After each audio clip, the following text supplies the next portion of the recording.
Hey, Artie, how are you today? Oh, I scared you. Whoo! Whoo! Whoo! Turn me up louder, Artie. Put reverb, delay, chorus, and pitch correction on my voice all simultaneously. Now, thank you so much. Wonderful. Oh, no, not like that guy. All right, well, there you go. 1, 2, 2, 2, 2. Hey, hey, hey.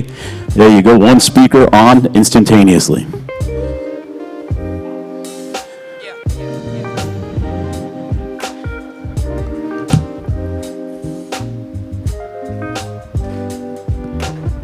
I'm notorious for putting the clicker down and then not being able to find it. So like I'll just put it down someplace and then I'm looking for the clicker all the time. So yeah. I need to have GPS on it.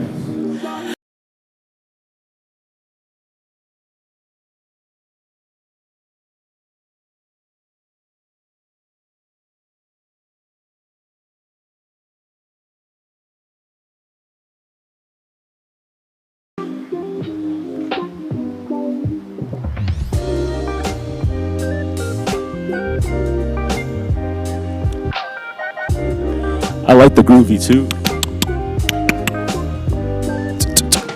Okay, Mike, you ready? I think I'm muted. I think I'm muted again.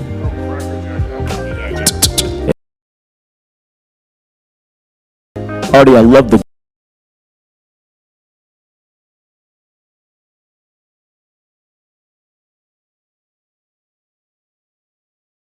Welcome, Tarek Salangi. He is here from RCF, and he's a myth. This guy's a legend. I've heard his name for like 15 years, you know? So, Tarek, the floor is yours, man. Thank you. Thanks for having me. It's great to be here. And, you know, I am from Westchester. I'm from White Plains. I had that long commute here today. It took me exactly 3.5 minutes from my front door to here. If I didn't get stuck at the light on 9 right there, I would have been here even quicker. So I see a lot of familiar faces here, though. I see Mr. Jackson standing right there, a longtime friend. I see Dane is back there behind a myriad of monitors, and one very, very close friend of mine, Artie Dillon, who I go back with many, many years. And so it's good to see him. If I would be so brave, I actually got him started in this field. So there you go. I started out as a musician, and that quickly turned into not being a musician because I wasn't that good at it. But I did have a passion for audio and for doing all of that. And I opened up a rehearsal studio many, many years ago, 31 years ago now. And we had it for, yeah, believe it or not, 31 years ago. Primetime Studios ran in Westchester in 3 different locations in many different places. And we had a lot of great customers and a great time. But the main thing that it did was it got me really into the audio business. It got me doing what I wanted to do. You know, I heard you guys talking about opportunities, you know, and where you find those opportunities. And I'll talk a little bit about this before I do RCF stuff. Those opportunities didn't come quickly, especially back then. And the recording business, they weren't inviting you into their studio to come and work. So we built our own. We had our own recording studio. We started with our own rehearsal studio. We had a lot of great bands, John Entwistle. We had Coheed and Cambria. What's the name of that real famous guitar player now? Joe Bonamassa, how could I forget that name? All these people came through the door, and we got better and better at providing audio for them. And then we did small gigs and all those things. But what I'm saying is that sometimes you can knock on the door 100 times and they're not going to answer. You know, sometimes you have to find your own way. So we did that. And, you know, I wasn't getting invited to the gigs. Sometimes you can't knock on the door. Sometimes you have to kick it down. And sometimes you can't tap somebody on the shoulder and say, excuse me. Sometimes you have to hit them in the back of the head with a 2x4 to get their attention so they know you're there. And all of those things started out my career, in the audio business. Really forcing my way in there and making myself available, like you guys were talking about before. What do you need to do? Show up, answer your phone, show up prepared. The most important things, answer your phone and show up. You got half the gig already there. So many of the greatest guys I've worked with have been just the biggest fools because, talent only gets you so much. You're only going to put up with someone's talent for so long. It's when you show up and you're reliable. Are you reliable? Is your word in the industry reliable? It's really small here. How many guys did I walk in here and know today? So that's how it works all over the United States. You work in this industry, you'll walk into a place in Florida, you'll know somebody, or somebody will know somebody that knows you. And that's the way it is. Your name follows you. So make sure that you keep your name good, show up, ready to work, buy some of your own tools. Let's talk about some other stuff. So all that stuff, for me, all of those things were really great. And I was working as a freelance production guy, mixing great shows, recording a lot of albums in the recording studio. But it was hard. And my daughter was going to college, and I got an opportunity to come work for RCF as a product specialist. And as the product specialist, I'd go around and do stuff like this, or I'd go and do demos, or I'd help people on the road, because I had a good general knowledge of PA systems. They taught me so much in a short period of time about system tools and how to process and how to align systems and all those things, and I was an eager student. I also loved to sell, so an opportunity came for me to become in the sales field of RCF, and I became one of the salesmen, and 2 months later I became national sales manager, and the next year they made me vice president of RCF. When I came to RCF, we were doing well. We're doing much better now. It's been an exciting run. I'm now there 9 years, and we now have a very large staff. And I'll start by telling you that RCF is the RCF group. So what is it? RCF is DPA microphones. I think you've all heard of them.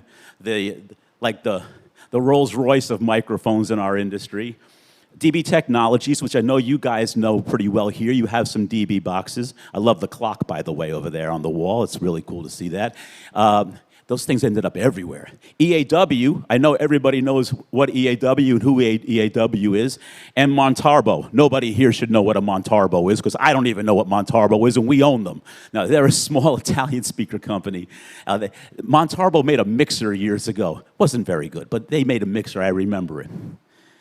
So I'm not going to go through the whole history of RCF, but RCF started in 1949 making microphones, okay? And then we moved into high-end audio equipment. You can see that through the years they changed things. 1998, RCF becomes part of a group. We don't talk about that. We were part of Loud for a little while, and that didn't go so well, so we became wholly owned again. Do you mind playing that corporate video really quick? We could just give a quick listen to some, just a plug for the company. It's a pretty cool video, actually.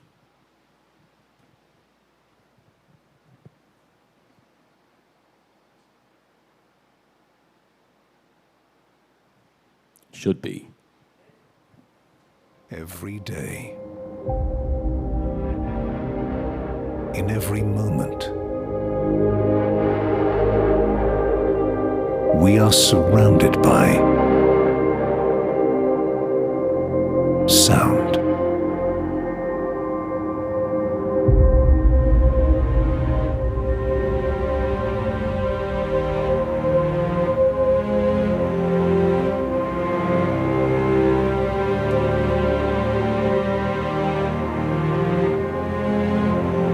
It lets you read with your ears.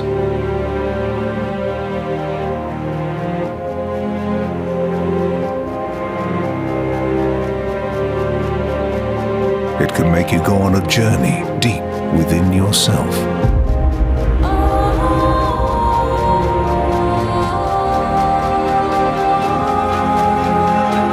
Sound creates emotions.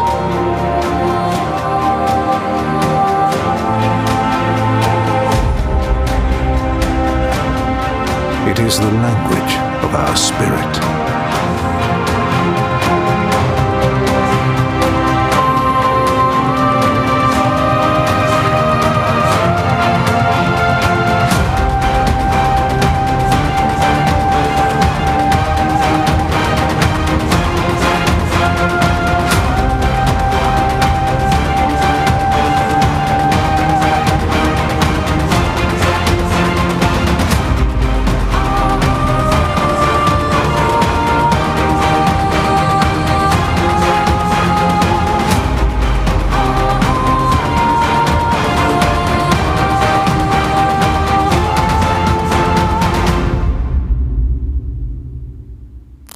Everything we hear is the soundtrack of our life.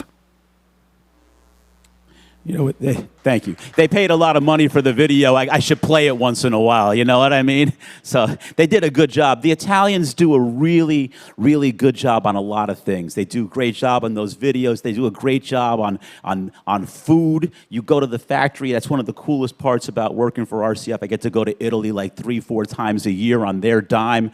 I went to a private function with them with RCF through the 70th anniversary party.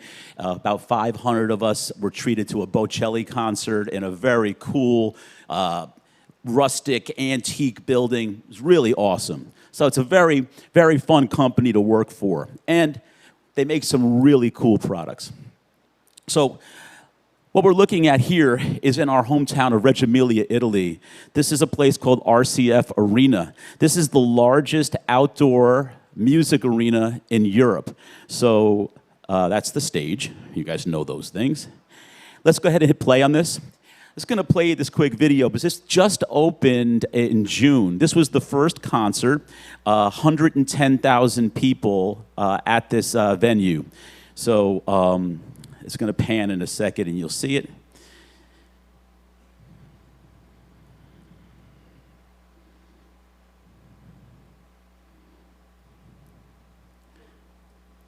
So quite a few people.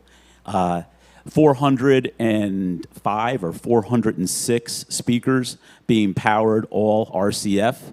And like I said, the largest outdoor performance space now in Europe.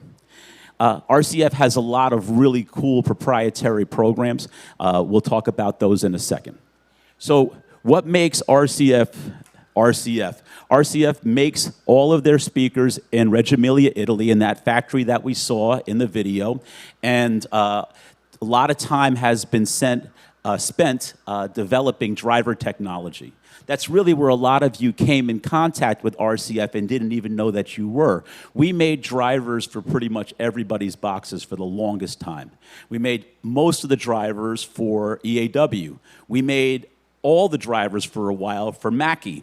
So much so that we made the SRM 450 in the factory in Reggio Emilia, Italy. If you look at some of the older SRM boxes, it says made in Italy, in Reggio Emilia.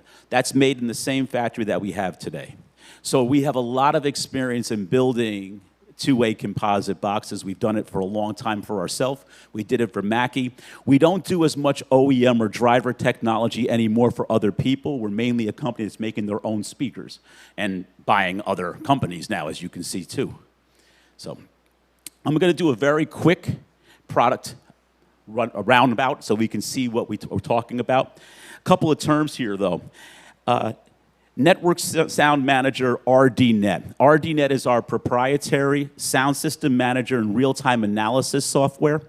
I know this is a little out of the time. Can you switch to the first screenshot that I took, screen 1? Okay, so that is what RDNET looks like. There are some line arrays there on top. The first 8 boxes are HDL30 line arrays, and the bottom ones are sub 9006. They've all been put on the screen. I can monitor all of what they're doing with their limiters. I can see when the signal is going on. I can change all the DSP signals if I want, and it's all done in real time. Remember, these boxes, like that one there, is RDNET. All of the processing is going on within the speaker. So it's a powered speaker, all the processing going on inside of there. Your DB technologies, line arrays, and DB boxes, powered speakers, all the DSP within the speaker. The computer is just showing you what's going on there. It's just a viewer. Next screenshot, please. That's a little bit of some stuff inside the DSP. You can see you have a 8-band equalizer. You have some high pass filters on there. You have all of the DSP changes. You have some zones and some FIR filters. And the last one, and this is the coolest thing. You guys can go on the RCF website, register a username, and download RDNET software. You don't have RCF boxes, but you can still download it. Why would you want to? You're given a free measurement software within RDNET. Everybody's heard of SMART or Systune and all those things. These are really important tools when you're deploying a system. When you're deploying a large system, small system, if you have your subs up in the, your tops up in the air and your subs on the ground and some fills over here, this needs to be aligned. You got to make sure that it's in phase, in time alignment, all those things. This is a good basic tool for free that you can get and you can start learning about system alignment. There's some great videos on it. There's other great videos on it about smart. You can learn about it. They're almost all the same. They use the same principles. But I do say if you want to go ahead and learn some stuff, you guys were talking about where do I get this knowledge from? You can get it from us. You can get it from RCF. We have education programs. We have videos available. And in our software, we have a really cool free version of that. So check it out. Like I said, go to RCF, register your name, download it for free. All you need is an interface, okay? Interface and a measurement mic. So most of you guys either have one, know somebody that has one, or has one laying around here to try out. This is the new RCF 2-channel interface. We'll talk more about that in a little bit. Actually pretty nice. I did the A/Bing against it when we were doing the R&D for it, and I checked it out against Focusrite and a couple other pieces. It held its own. It's pretty solid. You know, there's always some things you'd wish it was better, but is what it is. Let's go back to PowerPoint. So that's RDNET. That's our system management. Fir phase. All of our speakers now that are being made have FIR filters. What's the biggest advantage for FIR filters? Who here comes from a recording background, has done some recording? Artie, you have? A little bit? Good. So back in the day, I remember me and Artie got some plugins, and they were from Waves, and thank you, Waves, for giving me those plugins for so long. But there was linear phase equalization, FIR filters. What did they do? We always were wondering, wow, they're so powerful. They're logging down the computer. It barely even works now. You know, you'd open them up. Because what it's doing is equalization, but keeping that phase flat. Why is that important for speakers? Well, if I am boosting the high frequency, the inverse happens with the phase. It goes ahead and it cuts, or goes 180 degrees in the other direction. If I go ahead and I'm cutting the high frequency, the phase is doing the other thing.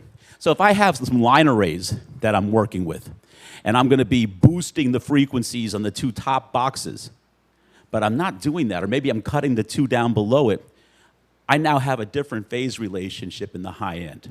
So you know when you're walking around a concert and all of a sudden you're like, wow, that sounds bad right here. And you're walking a little further, wow, that sounds bad right here. And there's like areas where it sounds really bad or out of phase. That's because you're listening to the intersection points of the two line arrays. And those two guys are not playing well together. So FIR filters that we use, you can go ahead and adjust your high frequencies from the crossover point, the upper crossover point. So say in most of these speakers, like the QSCs, it's going to be about 1.2. So from 1.2 kilohertz up, we can have an FIR filter that keeps that high frequency nice and flat, right in line with everything. So this is important not only on line arrays, but other speakers when we're doing certain system alignments to keep everything in phase. In phase better. That's my FIR filter story for dummies here that I can give it. There's a much more advanced story behind FIR filters and what they do.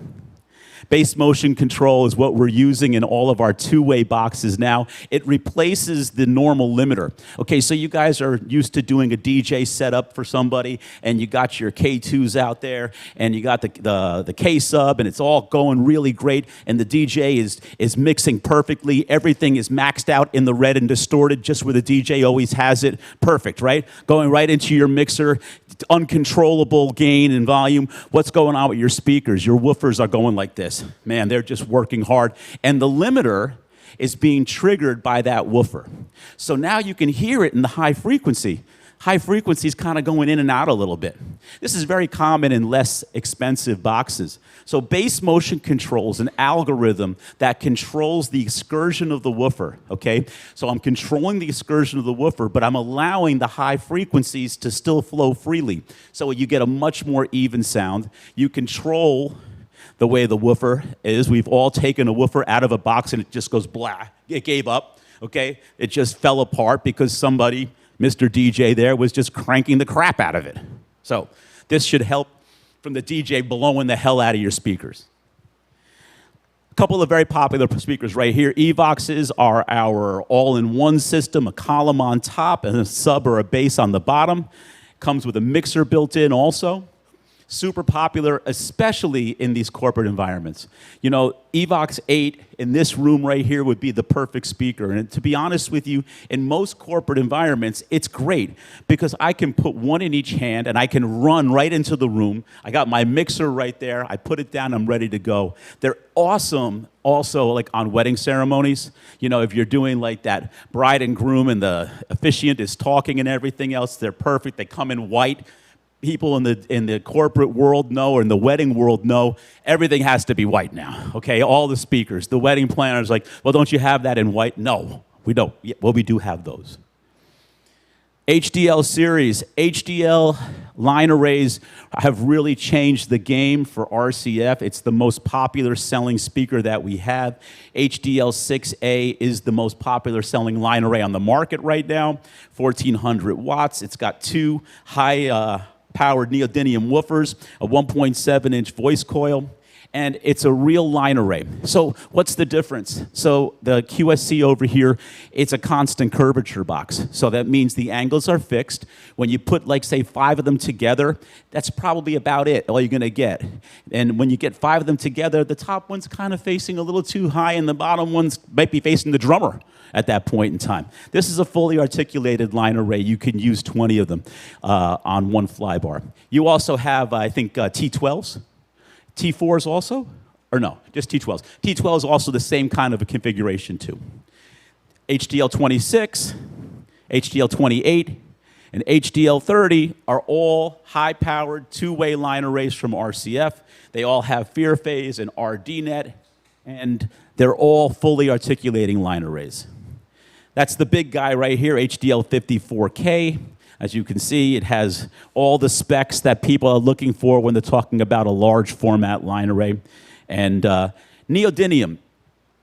Why are we using neodymium other than it has a really great flow to the word? Lightweight. So all of these boxes are lightweight, high-powered, DSP on board. And when we look at a box like the HDL6, why is it a great box for what you guys are doing?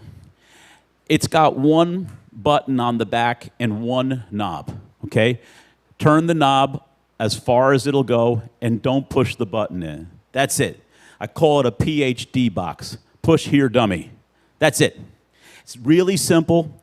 It's made to be used with a mixer like Artie's standing behind. It's made to be used with a small format mixer. All the DSP happens inside of it. You can go ahead and hook up your HDL6s and your subs, and with just the EQ available on your console, you can make it work. You don't need to have a big system processor. I know especially in this game right here, lighting has the whole day to set up the lights. Audio has about 15 minutes, okay? So you have, in that 15 minutes, you'll be able to set that system up, turn it on, and astound everybody on how good it sounds. Then you'll spend the rest of the first sound check adjusting everything else. But that's all you're going to get anyway for audio. Remember, lighting, 3-4 days, audio, 15 minutes. So,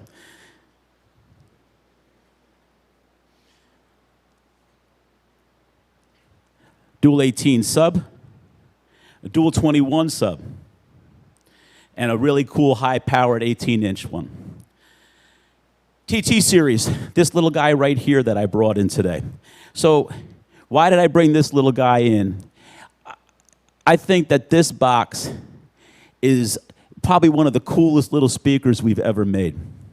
So TT515 is a 100 by 70-inch coverage speaker. There you go, 2 5-inch neodymium woofers, a 1.75 titanium compression driver, and a 1,000-watt amplifier. Isn't that unbelievable? A 1,000-watt amplifier and one little teeny tiny speaker. It's got all that RDNET we talked about, Fir phase, all of those things. It can be used in pretty much any position. You're looking at it right now in the vertical. It can be used in the horizontal position because the horn is rotatable. The coverage is kind of 100 by 70, so even if you flip it without rotating the horn, it becomes a really good front fill like this. It's a great box to be put with this little subwoofer right here. The little subwoofer's in my car. I didn't have enough time to really drag it in, but you guys can see it. It's a great little dual 8-inch sub. This is a very high-powered, super clean, and really easy to deploy system, especially like in the corporate world, breakout rooms, all those things. This is a perfect little speaker for this. It has a pole mounting accessories. It has U-brackets. You can take this sub, you can fly it off a truss, and you can fly one box down below it. So you could do a pretty cool, distributed system all the way around a room. So if you're doing a big ballroom and you needed a bunch of powered speakers around there, but maybe they were going to be playing some more high-energy music, you can use that with the subwoofer. It's a very cool system. And I walked in with it with my backpack, the other bag, and carrying that under the other arm. So it's really lightweight. Art9, we talked about the SRM 450 before, Mackie box, and how we made all those composite boxes. This takes everything that we've made in composite boxes over the years and makes what I think is the best composite box that we have ever made. It's a two-way line, so you have from a 10-inch up to a 15 with a 4-inch high frequency. A very cool design inside. Embrace design. When you have a composite speaker, they're going to expand a little bit. So Embrace ties all sides of the speaker together to give it a little more rigidity and make it a little more solid. One of the worst things that I think everybody knows it, I hate when a speaker rattles, man. I mean, I hate when you're just like, you put it on the stand, you go, what is that horrible noise? And it's something internally has just rattling away. Horrible. This helps to get rid of that. 945 is probably the best DJ speaker out there right now. We just had it at the DJ Expo down in Atlantic City, and everybody wants the new 945. 985 and 808 is a new three-way box. It's really cool. Not available yet. And with all the back orders that we have in the system, probably won't be available in 2024. So we'll just skip right by it. And high-performance column speakers. So this is a really cool box again, especially this NXL24. I bought the NXL24 Mark 1s a long time ago now, I think when I first joined RCF, and they have run with me all over Westchester. I think I've mixed Artie on them probably a dozen times easily. It's a great box because it's super narrow, and it's about as wide as that box is, and it's maybe 3-4 of them high. So it's really simple to put in the back of an SUV, a couple of those, and maybe a K-sub with that. You have a great small runaround system. And some wood boxes that go along in the same configurations. So RCF makes a lot of speakers. We're making 1,500 different SKUs right now for speakers. Here's that interface that I talked about. So this is the TRK Pro 1 and Pro 2. The TRK is short for Tarek. I named it after myself. Anyway, it just so happens I have one with me. Like I said, it was a really cool two-channel and single-channel interface. I was very impressed. You guys can check it out here. Pass it around. You can feel it. Engineers love turning knobs and pushing buttons. You can feel it. It's substantial. It doesn't feel like a plasticky, cheap interface. It feels like something that's made of metal. The knobs feel good on it. Like I said, we put it up against a lot of the other interfaces out there. I'm not going to say that it's going to compete with some of the highest end ones, but for what you're doing and for monitoring and doing some recordings and running around with, for the price point, I think it's really excellent.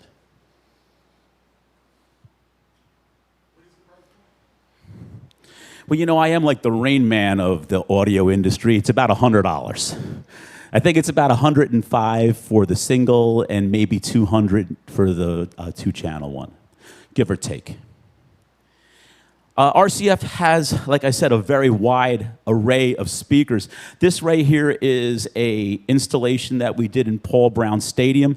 We did all the speakers in the entire stadium over again. We did everything from a small 8-inch box that you'll see underneath the balconies when you're sitting in the seats to the biggest one, which is the HVL 15P, which is 4 15s, 4 10s, and 4 4-inch high-frequency drivers. It's a giant beast of a box. It's like the size of like a Toyota Camry, and probably about the same weight. And it was very interesting to get them set up and to be part of that whole integration process. Some of it was really exciting, and some of it was really a little nerve-wracking and scary. You know, when the first boxes were being hoisted up into the catwalk and going up there, and the guy's holding this little piece of metal. He goes, "Oh, this is the bracket." I said, "Well, that's not the bracket." He goes, "No, this is the bracket that they gave me." This is not the bracket they gave you. This is 900 pounds, and you're telling me that you're going to put 4 of... They made a mistake. They sent the wrong brackets. They sent a bracket from some other supplier that was for like a box that was the size of that one. And the guy was about to bolt the box up to the with that. Anyway, there was a lot of moments like that, but once you get past it, it was very exciting to do that. We've done a lot of arenas. There's Paul Brown Stadium. There are those big boxes on the top, as you can see, and they're all the way around the ring. The Ferguson Center in Newport News, Virginia was an installation I did last year. It's got some very high-end TT boxes in it, a very cool place. And the BJCC Legacy Arena was just finished in the springtime, and it is Alabama Birmingham's arena. And this is all HDL boxes flown in there and a couple of passive boxes. So some really cool installations.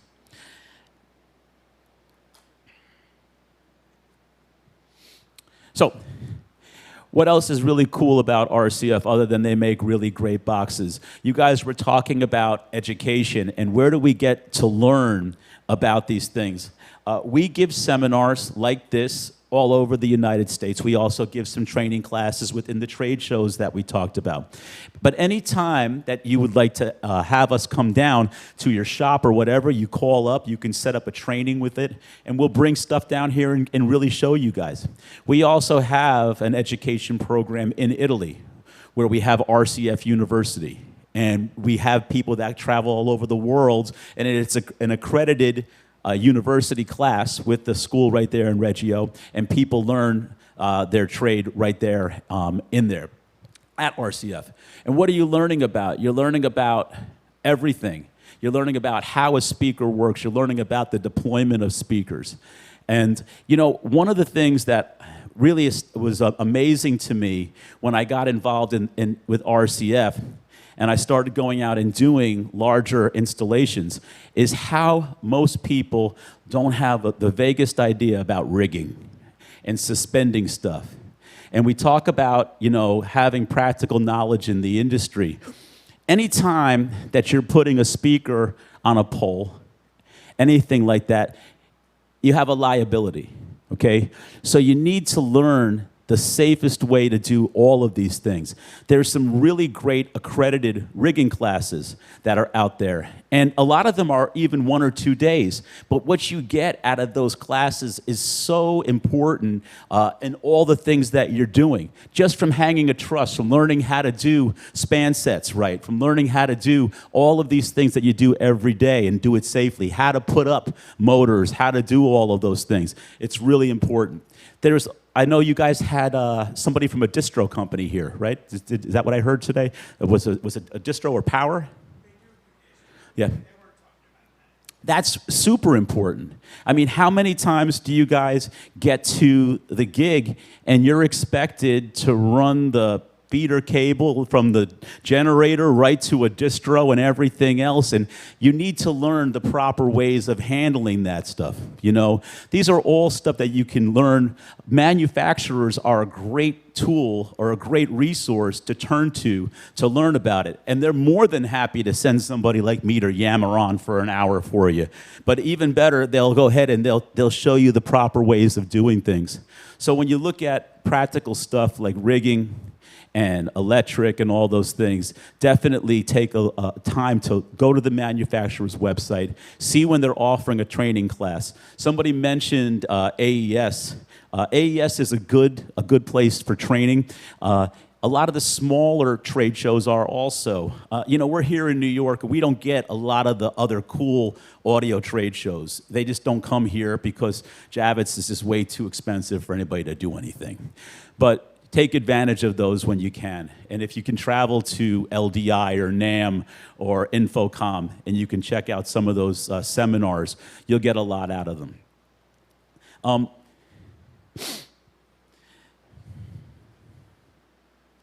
me just make sure I'm not missing anything here. Oh, also, system design. And what speakers are you using where? Okay, so a lot of times we'll be using the wrong speaker in the wrong environment, okay? Most of the time, you're going with what is available. But if you're looking at line arrays, for instance, everybody in this world is really line array crazy. You'll get a rider or a wish list from an event planner and they'll say line array. And you're like, really, a line array? We're going to be in the Tarrytown house, And they'll say, well, we need to have it. You don't, okay? There's a perfect speaker for everything. There's design software out there like Ease Focus. There's RCF's design software. And you can actually take that design software and put it on the screen, and you can see what that speaker is going to do in that space. So you can figure out what is going to be the best for that space. If we were using, say, this room as an event space, we could map it all out, and we could put the speakers all the way in, and we could turn on the heat sensor on the Ease Focus. We could see exactly what's happening. You can see if you're making a mess with your speakers first and foremost. But the main thing is, are you using the right speaker for the right application? And most of the time, we're not. We're using what's available to us. We're using what's there. But when you start to do larger events, I remember I just saw Ray Ovetsky there on the screen. It reminds me of many events that Ray and I did at the New York City Armory together. And the New York City Armory always had, it's the worst sounding room in the world when you first get it. You have to put a tremendous amount of soft goods up there just to make it sound good. And it was just speakers everywhere. And I remember going to Ray, is this really going to work? And he's like, I don't know, we'll see. This is what the guy wants. We could have done it with probably less speakers, more soft goods, but instead, millions of speakers all over the room. So, any questions here about RCF? Yeah.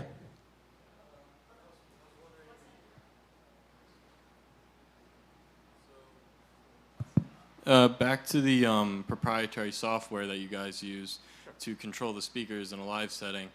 I was wondering, what's the connection that you use for that? Is it like an Ethernet cable, or do you guys use Dante audio at all? Or? So we're using RS485 over a Cat5 cable. Cool. RS485 only needs 3 wires to run. It's one of the older proprietary systems that's been around. Why are we still using it? Because it's really, really stable, and we have a lot invested in it already. So it's not like Dante, but it is a very stable protocol. It can be run over XLR and then converted to RJ45 on the end, or to a Cat5 on the end. So it's a very, very easy way to run a system. And it's all done by a USB dongle and a small hub. Cool, and it's like really low latency? Yes, incredible low latency. And that's a good question you ask. All this processing within the system, is there latency within powered speakers? Of course there is. We worked really hard to make that latency super, super light, okay? Especially when you're dealing with a floor monitor. I remember the first time that we released this really powerful floor monitor, and I checked it out. The latency was so bad. I was like, this is not going to work. But now they've gotten the DSP so fast and the processors so fast that they're able to go ahead and keep the latency down. I don't know the exact number behind it. It's all good. And then I just had one more question. I was wondering if your company made headphones. We did for a little while. We made a pair of headphones, and they were really great at noise-canceling headphones. They were kind of tight. They weren't noise-canceling, but they were kind of tight-fitting. They reminded me of the Vic Firth headphones that drummers use, and a lot of guys liked them. They kind of made them for DJs, so they had a real hyped bass on them. But for guys with really big heads like me, they were really tight. And the one thing that I learned about the headphone business is that there's all different shape heads. Okay? There's like the football head, and then you got a big melon head like me, and then you got like other people that have different shapes. Everybody likes to have a different size and fit headphone because the heads are all different. And we made this one. It was like a vice on my head. I mean, I put it, I'm like, oh my God, this thing is squeezing the life out of me. Anyway, I don't know if we're going to do headphones again. What we're making now is we've teamed up with a lot of other companies, and we don't really advertise it. Right now, we're working with a motorcycle helmet company in Italy. We're doing speakers inside the helmet and communications devices inside of there. That's awesome. Yeah. You like my story about headphones? You know, so when you see like, you know, all these headphones on the market, you know, they try them on a lot of shaped heads. So I remember I tried the RCF headphones on Greg Mackey at the show, and he has a big melon head also. And he's like, these are too tight. And we make mixers too. We make analog mixers, and for a couple of years, we started making some digital mixers, and they were really good. I liked the digital mixer. I liked the concept of it, but we were being a little too frugal with the mic pre's and the A to D converters, and I just don't think that it sounded as good as it should have. A lot of the applications that were in there were really great, and it was good that we moved into that market because we now have used that technology within speakers. So I don't think that we're gonna go back and do another digital mixer. At least I hope we don't, because you know, we do a lot of really good things well. Why should we do one thing not so well? So, any other questions? Okay, so I was listening to your guys talking about the industry and all the different things, and we already spoke about being reliable and being all of those things, and how you move up quickly in the industry. Like I said, the number one thing that I always remember was being the first guy on the job site, never being late, always answering the calls, the simplest things that people in our industry just don't really get that well. I'm preaching to the choir, you know. If someone sends out the gig sheet, answer it right away. You know, I still freelance on the side, and not because, you know, financially, it's not because I want to do it because I need to make the money. I do pretty good with RCF. I love doing it. So I'm still on the call sheet at the Capitol Theater for Garcia's, and I'll still mix over there. I still go over to Pete's Saloon and mix bands over there and do it, because I love doing it. I love being there, and I love being involved in the game. And why do people still call me even though I have a full-time job? Because I show up. So show up and be ready to go. And be ready to do almost anything, you know. One thing I told Artie when he came to work for me all those years ago, how many years ago was it? 24 years ago. I said to him, you know, I don't want you just to learn recording. You need to know everything about this industry. You need to know about instruments and drums and all this stuff. So learn as much as you possibly can about all these things so that you can be the guy that can do many things on the gig. And you'll find yourself, make yourself a valuable asset. Make your knowledge valuable. Know how to do those things. Know how to run the power safely. Know how to rig things safely. And know how to use mixers. You know, I can remember spending time, you know, learning digital mixers when they first came out and really learning them now. And even to this point, I'm mixing a show at the Paramount out in Long Island, and they have a Digico SD10 out there. And I'm like, man, I haven't been on an SD10 now in probably 4 years. So do I really want to go and mix a sold-out show on a console that I haven't used? So I downloaded the software. I took my time to do it. And then I called Digico up. They actually have a couple at their shop. And they said, why don't you come out there and program your show and do all the homework before it? So I'm going to go out there and take my time so I know that I'm going into that gig prepared, okay? If you guys know that he's going to have an M32 and DB technology stuff on there, know how it works before you get to the gig. Know how that console works. So even if you're not the engineer that day, what if the engineer doesn't show up? You know how many times this happens? That you, all of a sudden, you're the guy that's there, and he goes to you, well, the engineer is stuck on the train, or he's not coming, or something happened. And, you know, a lot of people in our industry are pretty flaky. You know, they just don't show up for many different reasons. So that's your time. That's your moment. Know how to use that console. You know how to do all of those things. Educate yourself.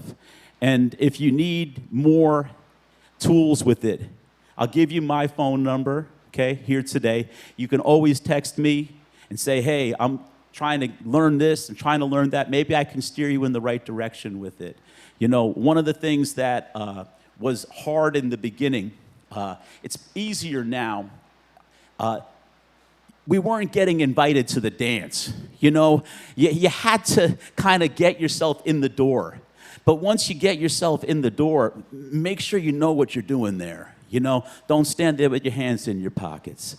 You know, I was on the road with bands, and, you know, I started mixing on larger systems, and I would say to myself, man, I'd love to keep doing this, you know, and I thought to myself, well, they're never going to invite me back, so I better just keep on doing a good job.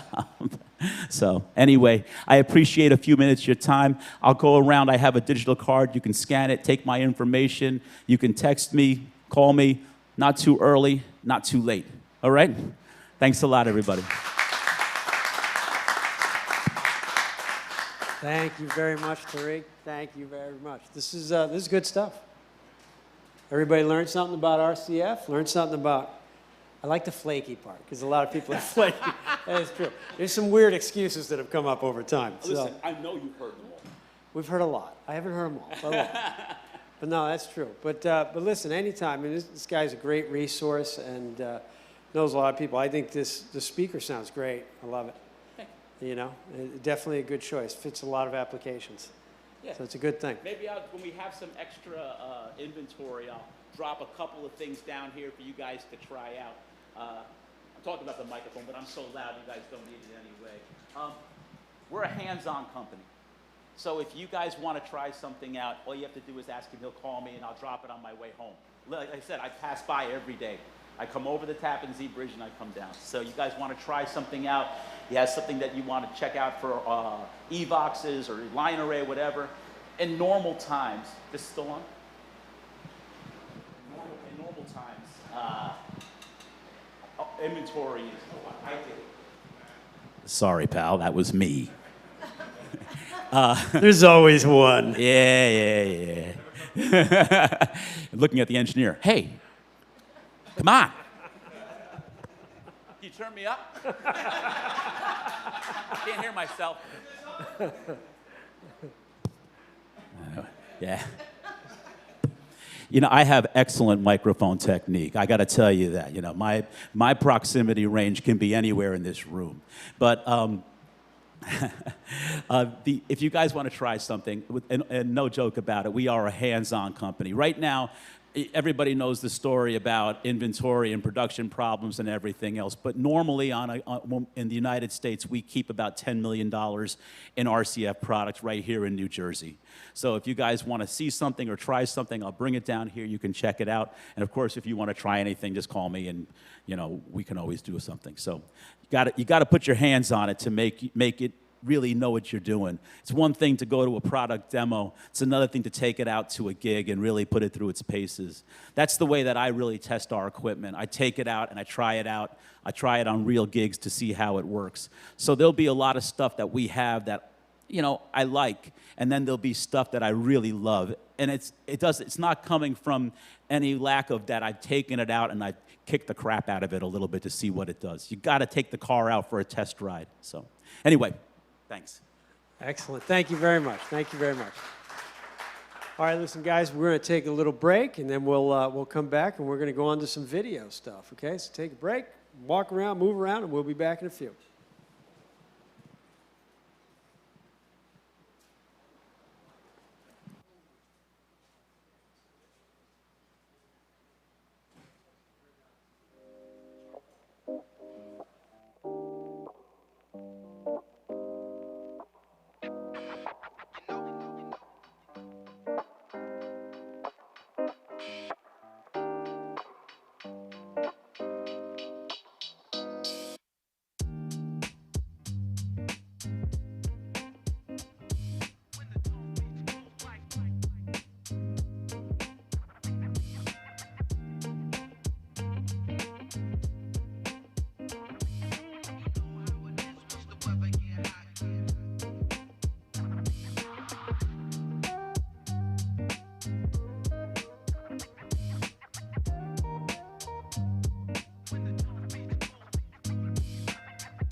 How's that possible? It's going straight.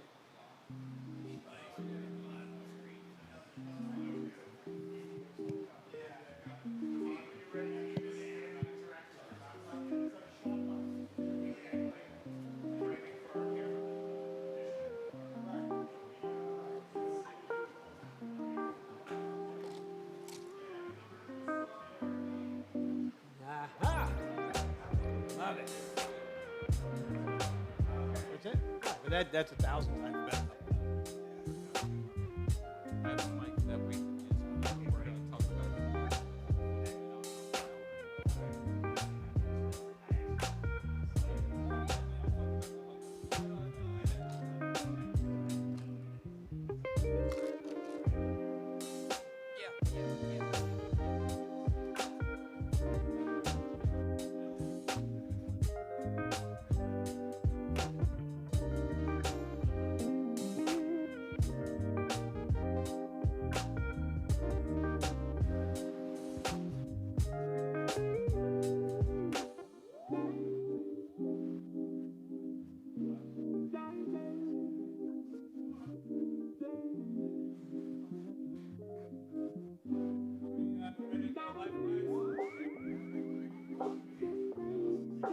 All right, we're about ready to get started.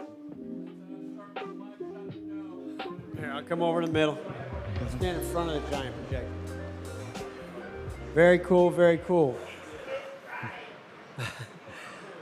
All right, everyone, we're going to start back in. We have our own Dane Cologne is going to be presenting. Thank you, guys.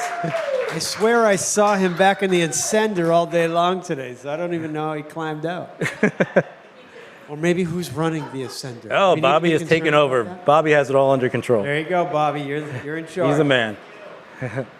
So we have got a couple of items here that were donated by one of our sponsors, Nationwide Video. And these guys have been great to us over many, many years. They've been one of our top suppliers. Duplicate, yeah. And in this case, we're looking for new technology that people are using very frequently.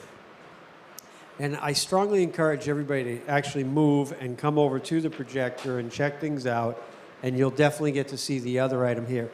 But this is a Panasonic. These guys are going to give you the details on the laser projector. Okay, and then Dane's got another device up here that he's going to walk you through some of the basics of. Some of these things just take a little more time to get your hands on to really learn, but the idea is you got to get started.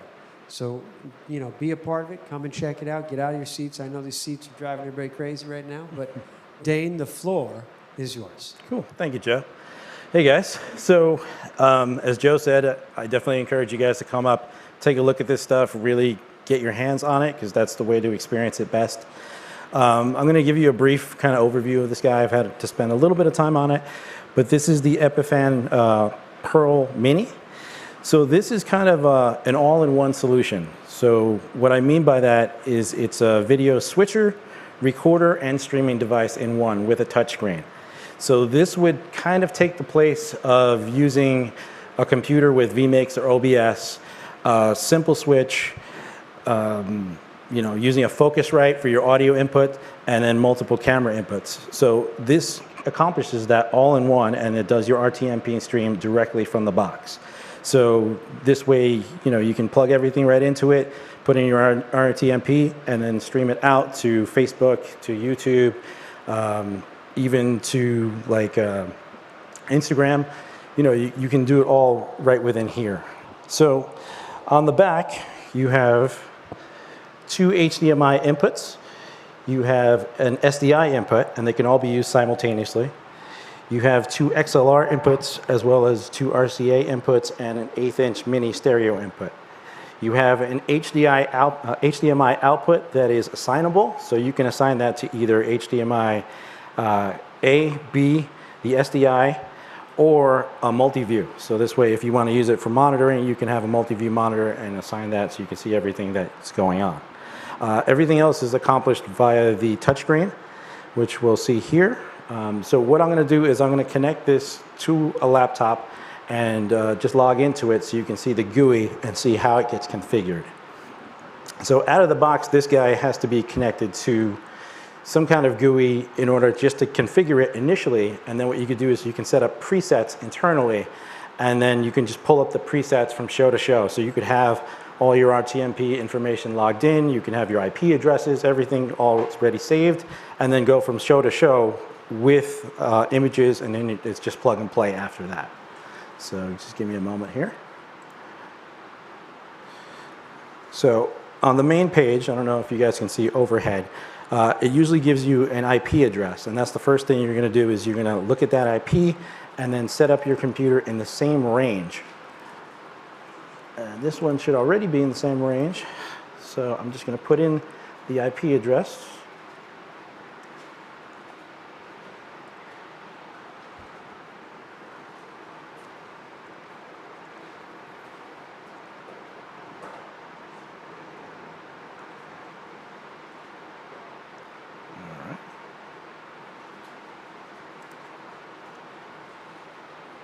All right, and the user name is going to be admin. It shouldn't be a password.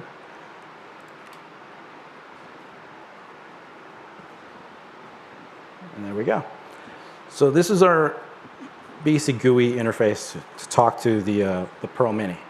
And what this does is it allows you to set up all your inputs, all your outputs, set up your RTMP streaming information, and then go live essentially. So you can store presets in here, as I said before. So here, your channels are essentially any of your feeds that you're creating. So it can be anything going to, as I said, YouTube, Facebook, and independent RTMP. You set those all up here. So here's your input selections here. So you have HDMI 1 and 2, or A and B, SDI. You can use all those simultaneously and switch between them. And then you have all your independent audio inputs, and then output is embedded over the feed. All right. So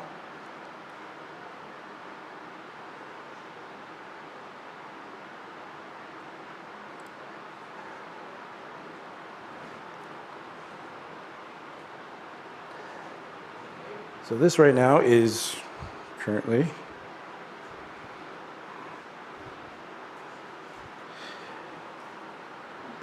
coming in from this computer right here. So I have that plugged into HDMI A.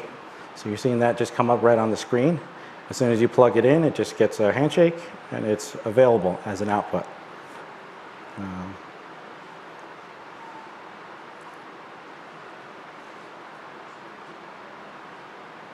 For my HDMI output ports, here I would set up my multi-view. So there's my multi-viewer there. And basically, I can assign HDMI A, HDMI B. I could put SDI here if I wanted. So I would have my SDI, and then, basically I could select anything else for my fourth if I needed to. So my program output or whatever I wanted to see there.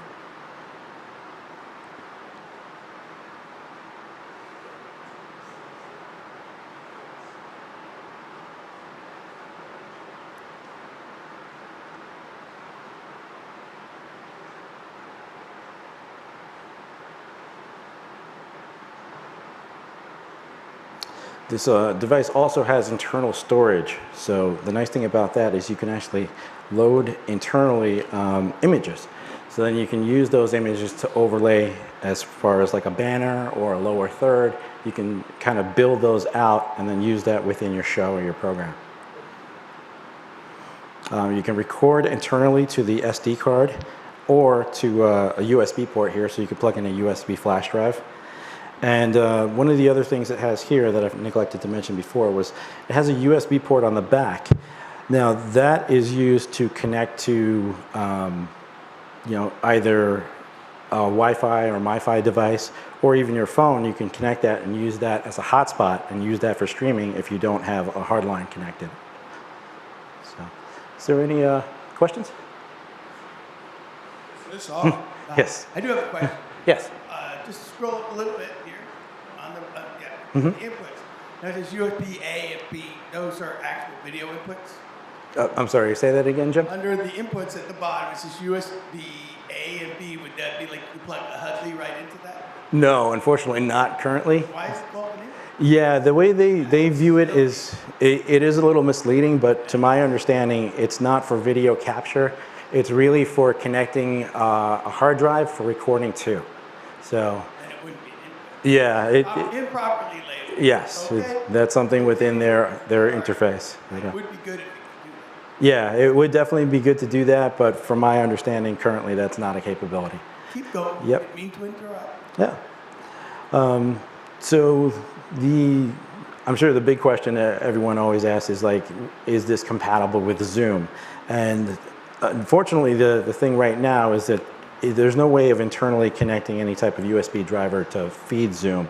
So this, you would need to take that assignable HDMI output and then feed it to a laptop in order to use it with Zoom. But if you're streaming directly to any other independent RTMP, you can do it right within the box. So, any other questions, guys? Anything coming up? Nope. What's the serial port for? Serial port, that is a good question. Serial Let's see. Huh.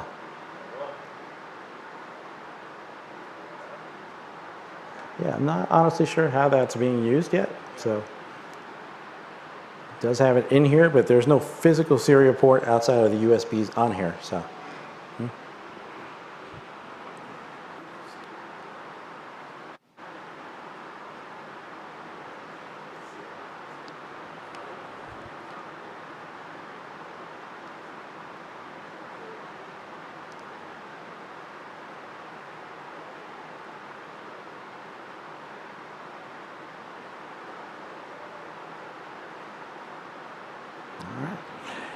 Anything else on this guy? So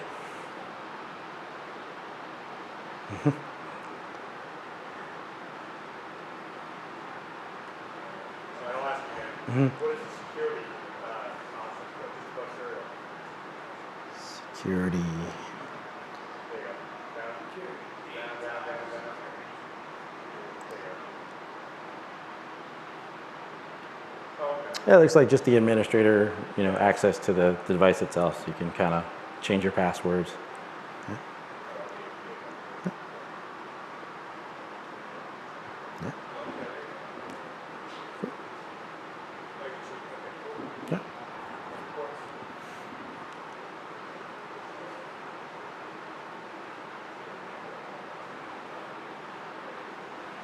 All right. That's about all I have on this guy currently. If you guys would like to come over to the projector, we can kind of take a look at this. Jim can kind of walk us through the basics of this Panasonic.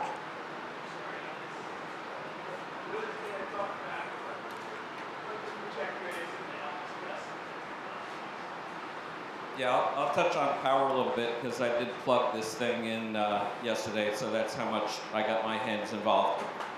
So basically, the projector can run on either 220 or 110. The way to do that is it comes with two cables. So you either have the 110 adapter cable or currently the 220.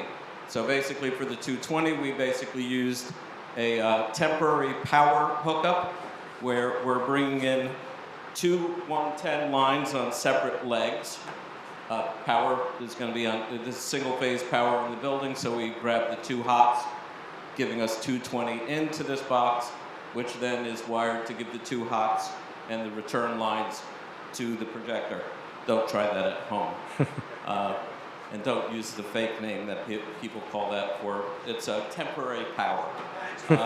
So basically, we're running at 220. The projector auto senses what power it's getting, and it then will project at that higher brightness. Because it's getting 220, we're getting the full, what is this, 20K? 21. 21K. It's better than 20K. It's 21K. I think do you know what's the brightness when we're running at 110?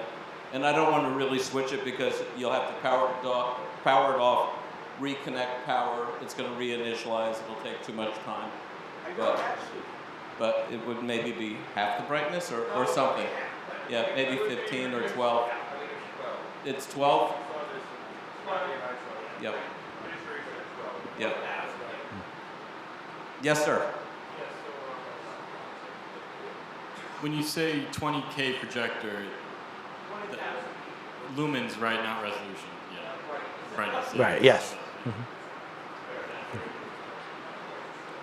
So the difference between the 110 and 220 is it automatic sensing once you turn it on and off? There's no installation with that, is there? Basically, you plug it, it auto senses. You're either plugging in one cable that you have with 110, and if you don't, if you want 220, you have to unplug your 110, change adapters to the 220 connection. It will automatically know what power. I didn't have to touch anything but power on, and it came right to life knowing it had 220. As long as I'm giving it proper 220, it works. Any other questions related to power? Because that's as much as I delved into this thing. All right, this is, and I'm going to read it off the list because it's alphabet soup, typical projector name. Panasonic PT RZ21KU. Now, I'll tell you, 21 stands for 21,000 lumens. I know that much. U, you're not going to believe what that stands for. Universal. It basically means you can put in any world standard, which nowadays doesn't matter at all because they're all interchangeable at this point. But, if you ever look at the famous, our pulse back here, it defaults to 50 hertz horizontal refresh rate because that is the European, and in this case, the French way to do it. An analog way is a French company. So 21,000 lumens is very bright. We have an old Christie projector back here that's 20,000 lumens, but basically based on the output of its light source is never going to reach 20,000, even on a good day anymore. This is using a laser to create the brightness. The laser is the lamp powering the projector, and basically the half-life on a laser light source is 20,000 hours. And so basically that means at 20,000 hours of usage, it'll be half as bright as it was originally. So it actually has, a lot of life in it and a lot of power. This is the most popular rental projector in the country. You call Nationwide, they'll give you this. You call Rentex, they'll give you this. This is the one, drives the industry. This is the workhorse. Now, while the light source is a laser, the image processing is a DLP. Now, does anyone know what DLP actually is? It is mirrors, yes. Yes, it is a digital light projection, basically. But DLP is based on the original Texas Instrument DMD digital micro mirror device, which basically, basically there's thousands of tiny little mirrors that pivot rapidly. And that determines the color. So basically it's going to light off, light on, like this kind of thing.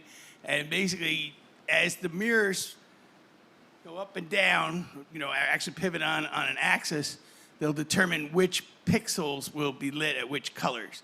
Now, in this case, obviously it would be, this is a standard, I believe a standard HD, which would be 1920 by 1080. So you multiply 1920 times 1080, and that'll tell you how many actual mirrors are there. Okay, so that would tell you how many mirrors there are on any particular device like this. Now, anyone who's ever been to a college football game and seen where they all hold up the sign, and each person has a little piece of the sign, and when you look from a distance, you see what it says, go team or whatever. That's exactly how this works.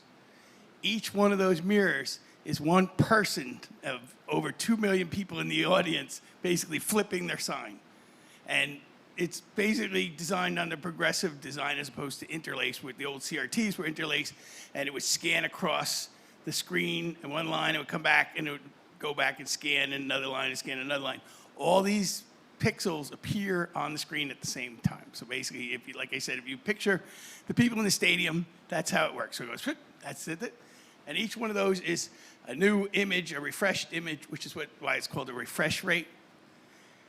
And that's how they determine, what the image is. And as I said, with over 2 million pixels per, frame, basically, actually, frame. And nowadays, because in the old days it was frame and field was half a frame, but nowadays everything is a frame. So if you're doing 60 p, that's 60 times refreshing 2 million pixels, basically. So you get 2 million pixels, 2 million pixels, 2 million pixels, 2 million pixels, and that's per second. So, and then that's a lot of images, in a very tiny amount of time. And that's how they've gotten to do the 60K, 60p. That's also how 4K has come about. 4K is basically double the resolution of 2K. In this case, actually, 1920 by 1080, which is not true 2K. But so double that would be 3840 by 2160. So that's how many pixels are in a 4K frame, basically. So it continues to go up. There's 8K, there's 6K, 8K, now 12K. Someone was talking about 12K today. I think to remember somebody mentioning 12K. This, I believe, this is a standard. I believe this is 1920 by 1080 regular HD. That's my, I haven't had much time with this projector. Actually, I helped you roll it out from over there.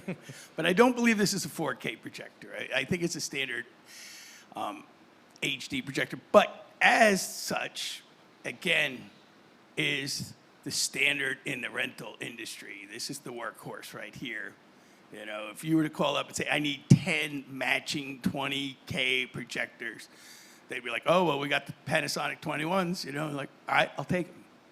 And they would be able to provide you with the projector, the lenses, everything, because this is the go-to projector for this industry. And that's all I have to say. Any questions? Well, questions, but also if you guys want to, come up, take a look at the projector. If you have specific questions about how to hook it up and connect.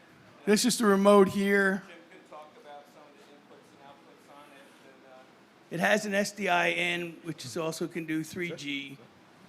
There's an actual analog input here, which can either be composite video, component video, or RGB, pretty simple then H and V sync. And it also, as you can see, has an HDMI input and a DVI input. Yep. Now, if anybody wants to take a look, here's the button for the menu is here. Let's see, there you go. So help yourself. Jim, I have a question. Yes. So, coming from like a audio background,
How about that?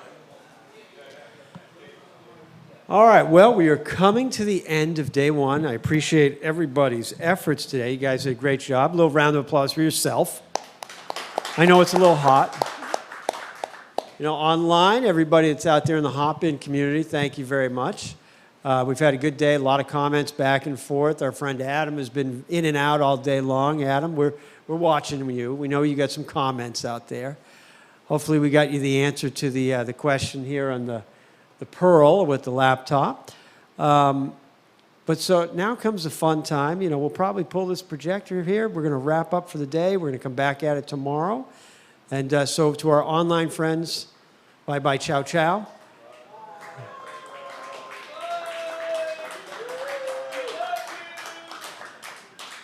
And as far as for here, we're actually going to take one quick group shot, and then it's beer 30. So you can try to cool off a little bit. But why don't we get that together? Maybe we'll slide this guy. And then anything that you want to actually work on and try, that, you know, the equipment is still here. You can check it on out. Put your hands on it. Just try to see how it works out. Thank you, everyone. Thank you, thank you.